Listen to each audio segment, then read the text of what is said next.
That's me. I'm looking at it.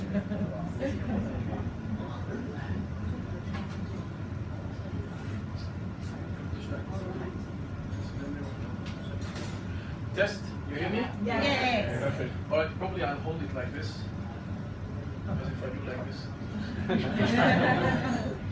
All right, I want to start by greeting you with the greeting of peace, which is the trademark of Muslims. That's Assalamu alaikum. Peace be with you. First of all, before I start, I want to thank all of you for coming here and for just giving us a chance to talk about Islam. I want to thank, very big thank for Angel to give us the chance to talk and to start this initiative. And I find it quite nice of her to do that. Not many people do it, and I think it's a good start to give the platform for people to share their culture, their religion, and all of that. I also want to thank my mother for being here.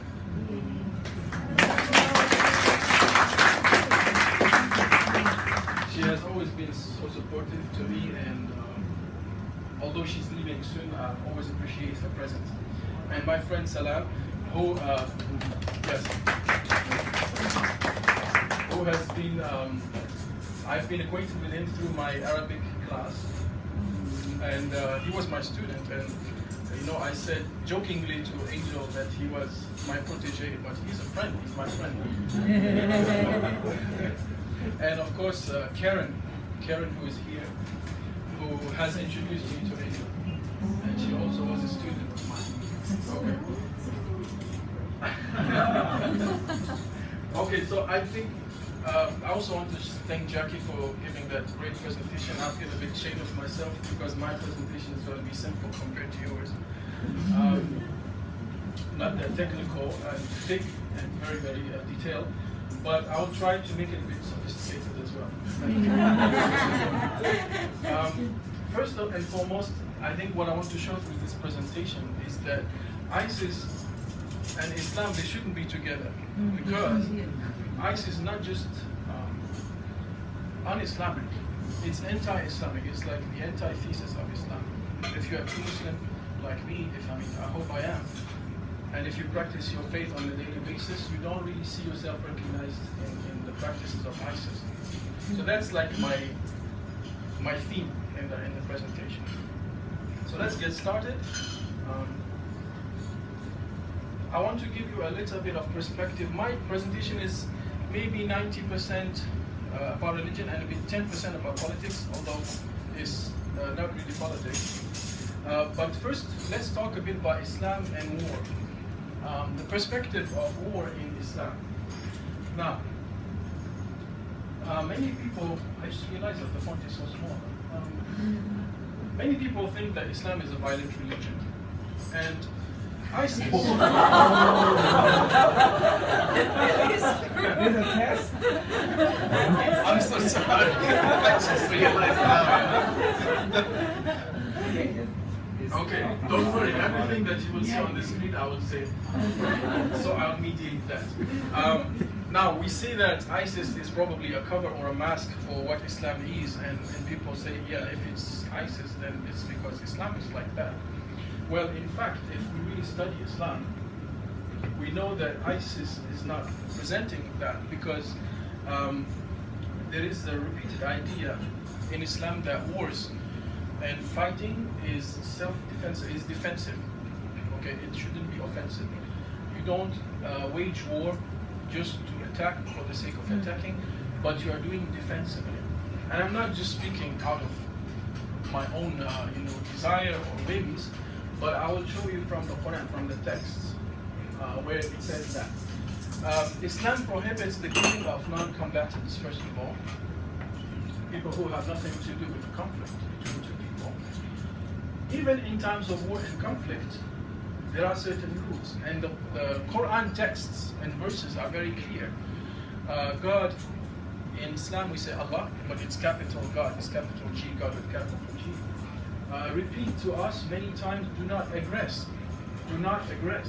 And some translations say, do not transgress, do not go over the boundaries. Multiple times.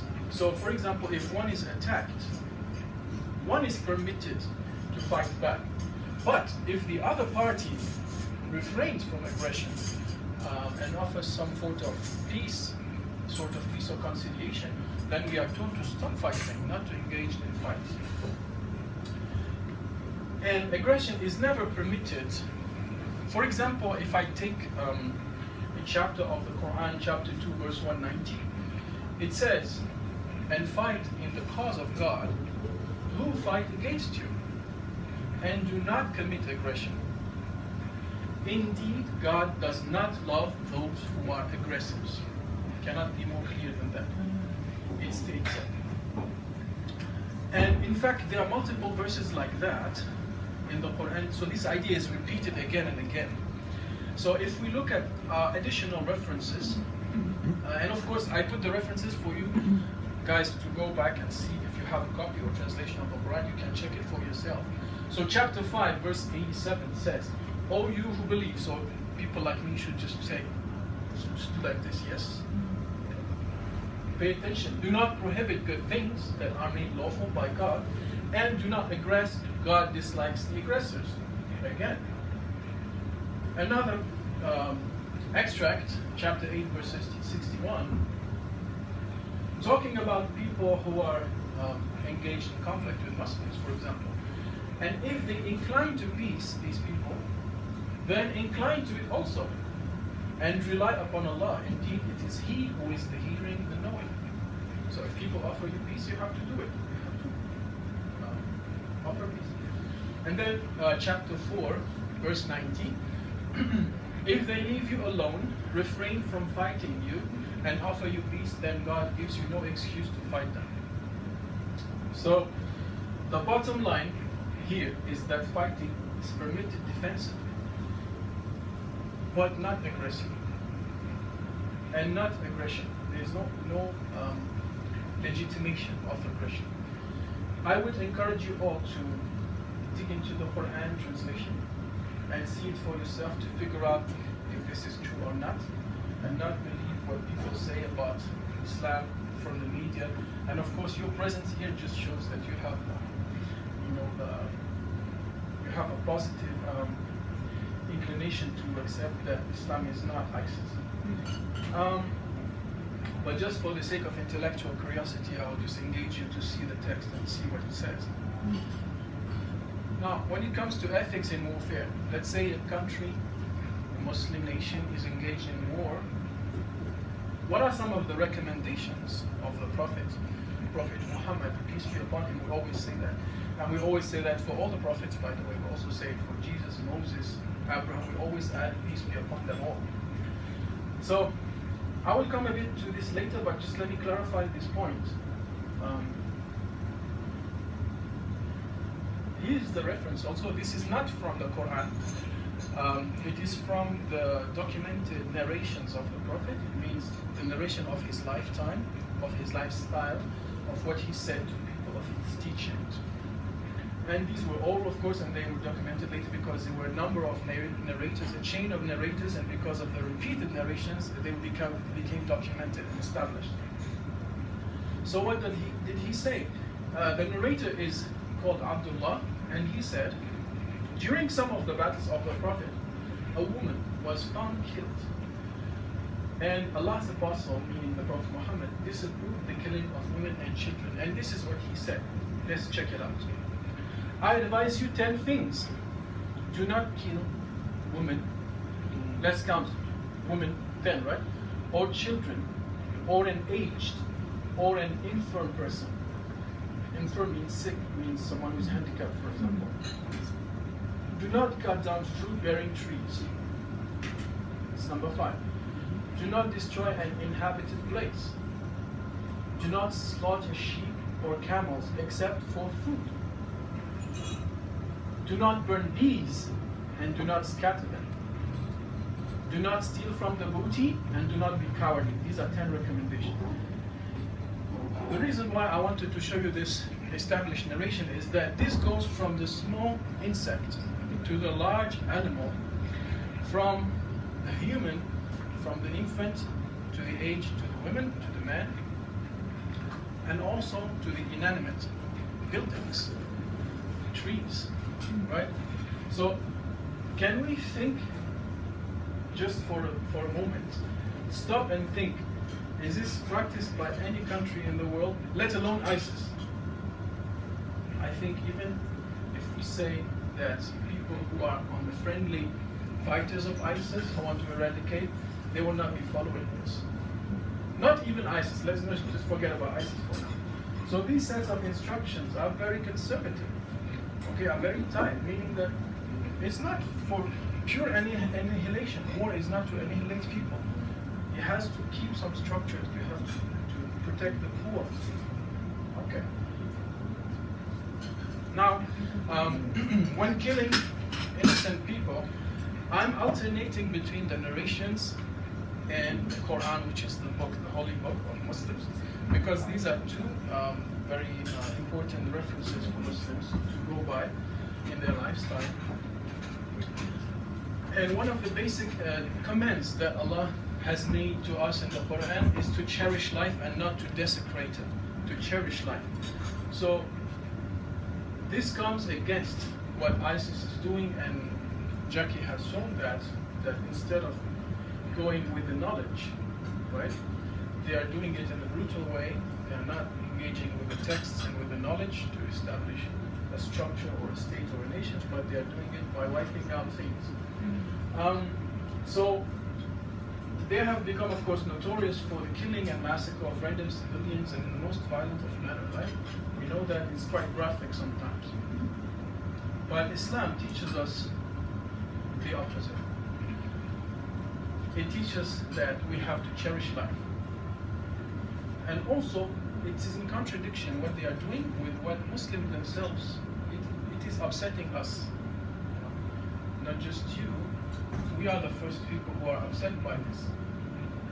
In addition to targeting us, the first target of ISIS are Muslims. I'm sorry if I'm smiling, it's a yellow smile because I'm not happy with it. But I was talking to my friend Alain of Salah. We are talking about Nice. 1/3 of the people who died there are Muslims. And also, you cannot be a killer and a victim at the same time. So many Muslims are being killed by ISIS as well. Now let us look at an extract from the following verse of the Quran that says we have to cherish life. And I highlight the most relevant part for you, and I will read it.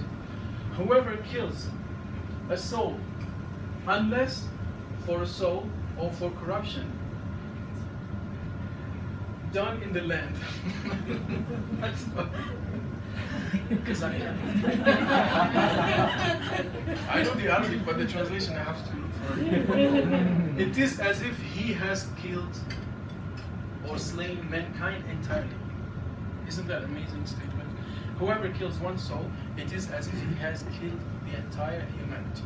And whoever saves one soul, it is as if he had saved mankind entirely. So it means cherishing life, valuing the importance of life, but also one soul killed is already one soul too much, because it's equal of entire of humanity or mankind.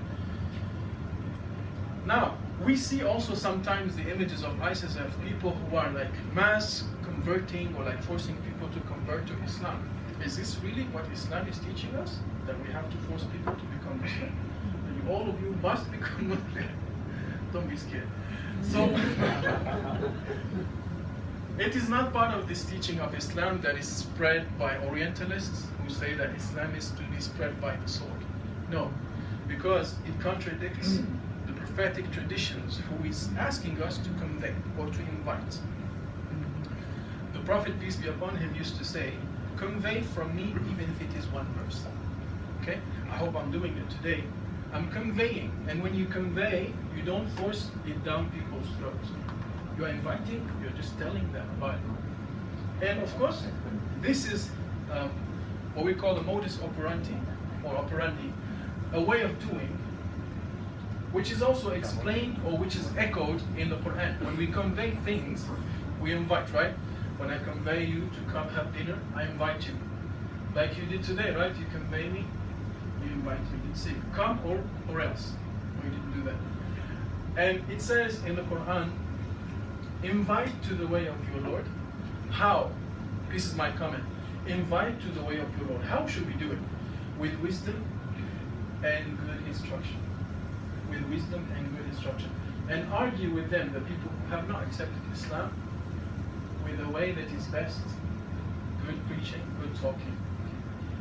So that is the way, the modus operandi of conveying. We don't force Muslims, force people to become Muslim by terrorizing. And another thing is that we don't think about it, is that if the Prophet were to be in the same way as ISIS is described, meaning barbaric, people around him would not have accepted Islam. They would have flown away from him. Meaning, like this verse says, Allah is talking directly to the Prophet through Angel Gabriel and saying to him, so by the mercy from Allah, from me, you Muhammad, if you were actually lenient with them, by my will, you were lenient with them, the people you were inviting. And if you had been rude in speech and harsh in heart, what would have happened? They would have disbanded from about you. Okay, so this is showing that the Prophet's manners were very crucial in showing, in spreading Islam, by doing it in a peaceful manner. And I want to also tell you, most importantly, something that not many people know, actually. We don't force people to be Muslims because the Qur'an tells us you cannot do that. It says, there should be no compulsion in acceptance of the religion.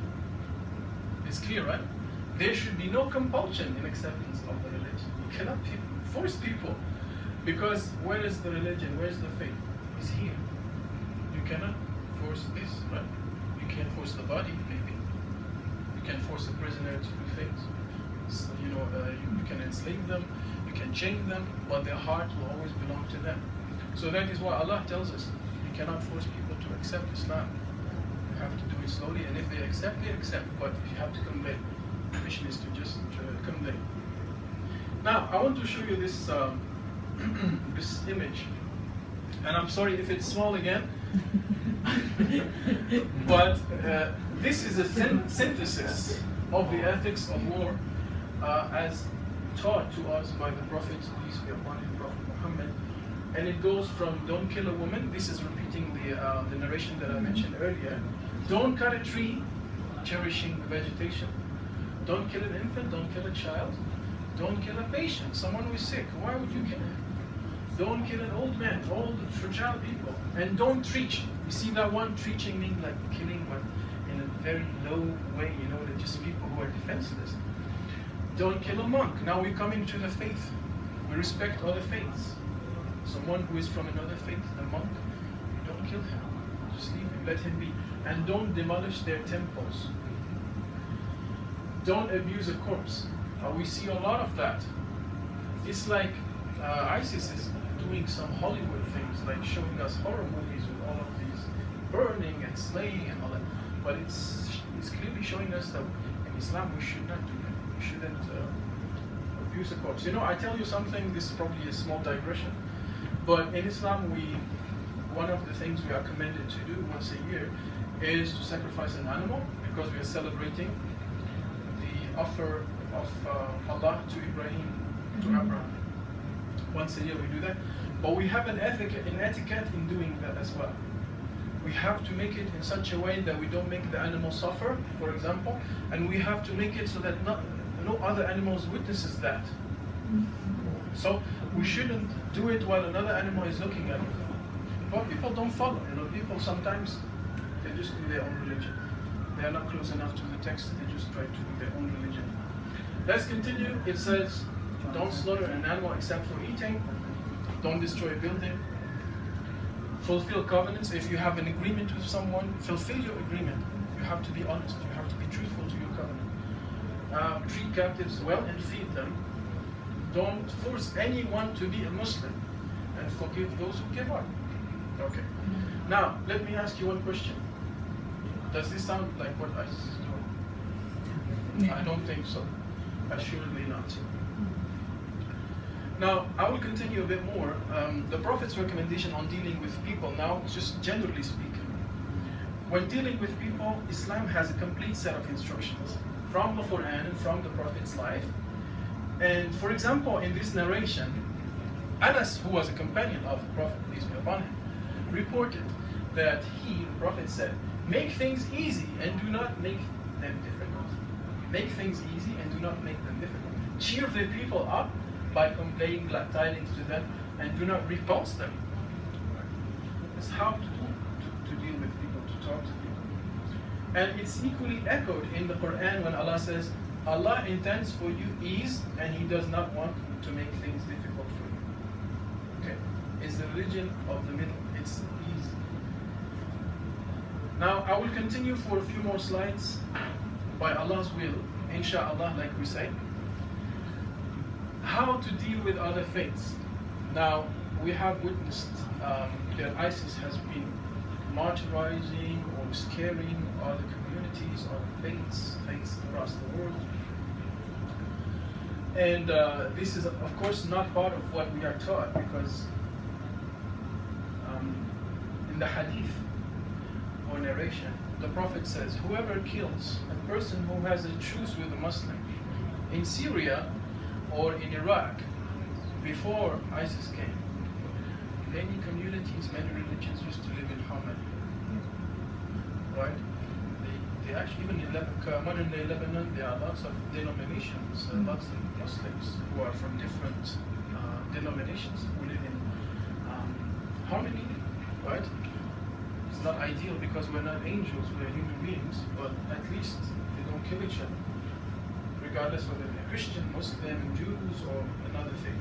So the Prophet said, if you do that, you are not even going to smell this, the fragrance of paradise. Paradise is promised to us, right? It's like the highest thing we get after this life, which is short. For eternity, we get paradise. If you do that, you don't even smell it. So don't you dare. And the Prophet also strictly warned against any maltreatment of people of other faiths when he said, beware, whoever is cruel and hard on a non-Muslim minority or curtails their rights or burdens them with more than they can bear or takes anything from them against their free will, I, the Prophet, will complain against the person on the day of judgment. He will be there to complain to Allah against that person. So he will bear witness against the people who did that. Okay.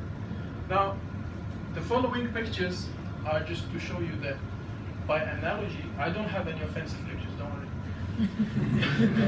Enough of that. We get fed that by the media enough.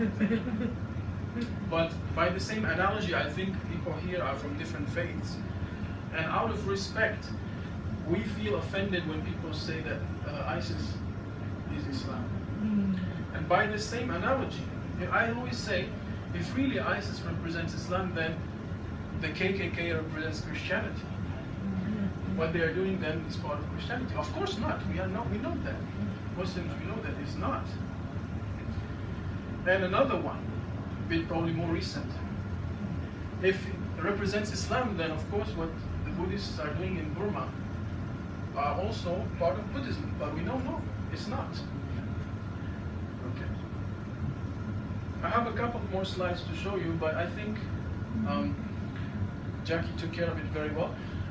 For this flag here, which is what the ISIS is using, I just want to say that it has been distorted, because this is what it says. It's simply, there is no God except Allah, and Prophet Muhammad is his messenger. But it became more of an icon of horror. When people see it, it's dark, it's scary. So there is a distortion of this beautiful message. And it's one of the 5 pillars. First is testimony of faith.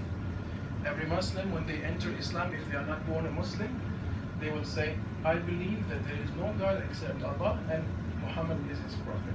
Then I'm a Muslim. Secondly, I have to do what? I have to do my 5 daily prayers. That's the second pillar, because it's not just lip service. You can't just believe, but you have to do an action to show it, right? That's second. Third is, what is it, Jackie? Sawm means fasting the month of Ramadan. We just passed like a few 3-4 weeks ago. For a month, we refrain from eating and drinking. I was going to say speaking. No, from eating and drinking from sunrise to sunset. And then the fourth is zakat, which is the obligatory charity, because charity is normally something you do voluntarily, right? But zakat is obligatory. You have to do it once a year. And then the fifth is hajj or pilgrimage, which is if you are able to. This one is more of an optional one. If you don't have the means, you don't have to do it. Once in your lifetime, you go and do a pilgrimage in Mecca, that you have fulfilled the 5 pillars. The fifth is an option if you cannot afford it. And not only, I want to just finish with these 2 slides. To answer my question, is ISIS Islam? I would say not only is ISIS not Islam, but is anti-Islam, like the Antichrist. It's the opposite. It's showing us the opposite picture. Then it is closer to Satanism actually than it is to Islam, because it's satanic practices, burning people, killing people, bloodshed. It's a horror movie, like I said. And then the first people affected by ISIS are Muslims. The people are in these war-torn countries are Muslims who are being killed on a daily basis. Not to say that the people who are non-Muslims are not dying, but of course, yes, they are victims as well, right? And it is our enemy. We recognize it and we state it. ISIS is the enemy of Muslims. Myself personally, I reject them totally. And it harms us predominantly first in Muslim countries. I'm coming from Tunisia. We had a few attacks in the last couple of years by ISIS, who killed innocent people. Once in a museum, and it always touches the, either the industry or things which are sensitive in that country. Tourism, for example. And it creates insecurity in the non-Muslim lands, right? Like non-Muslim countries, and hopefully it will never come to Hong Kong. Hopefully, right? Let's make a prayer so that they will never come and do anything here. I think we should make a prayer that they will just be eradicated from all over the world. And it's the distortion of the true teachings of Islam. And finally, this is something I was reflecting with my mother about it, that it's mostly you see that people who are recruited in ISIS, if you establish a profile, psychological profile, most of them are below 20, like even below 30, let's say. They are brainwashed. They don't have much knowledge about Islam, actually. If you look at what they were doing like 2-3 months before that, they were fornicating, they were using drugs, they were using a lot of things which are anti-Islamic. And then all of a sudden they become these enlightened radicals, which is a kind of paradox. Because if you are enlightened, you become wise. You don't kill people, right? And then they do these actions. So they are brainwashed and unstable youth who are being brainwashed. And most Muslims do not identify themselves in the devices of ISIS. I hope I have conveyed what the messenger has said, even a single verse, and I have represented Islam in the true image. And thank you so much for your attention. If you have questions, I'll be going around later. Thank you so much. Thank you.